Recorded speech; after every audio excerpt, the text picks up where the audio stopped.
എന്തുവാ ഇത്? ഇതൊരു കസ്റ്റമറെ വീട്ടിൽ നിന്ന് എടുത്തുകൊണ്ട് വന്ന് പോളിഷ് ചെയ്ത് ഇത് നമ്മൾ ഇത് പുല്ലുകളെല്ലാം വെട്ടിയിട്ട് പുതിയതാക്കി കൊണ്ട് കൊടുക്കുകയാണ്. കൊടുക്കാൻ വേണ്ടി ഇതിന്റെ ബാക്കി ഈ പുല്ലുകളൊക്കെ വെട്ടിയിടുകയാണ്.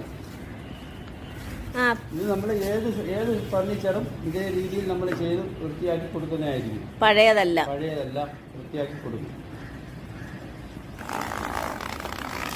തടിയിലും ക്വാളിറ്റി മെറ്റീരിയലുകളിലും ചലനരഹിതമായി മരയാണിയിൽ ബലവത്തായി നിർമ്മിച്ച ഈണം ഫർണിച്ചറുകളും സോഫ സെറ്റുകളും നേരിട്ട് കണ്ട് ഹോൾസെയിൽ വിലയ്ക്ക് ഇടനിലക്കാരില്ലാതെ ലാഭകരമായി പർച്ചേസ് ചെയ്യാനും എല്ലാത്തരം ഇന്റീരിയർ വർക്കുകൾക്കും ബെഡ്റൂം സെറ്റുകൾക്കും ചന്ദനത്തോപ്പിന്റെ ചന്ദന സുഗന്ധം. ഈണം ഫർണിഷിംഗ് ലാൻഡ് ചന്ദനത്തോപ്പ്. ഈണം ഫർണിഷിംഗ്, ആറ്റിങ്ങൽ, ആലംകോട്.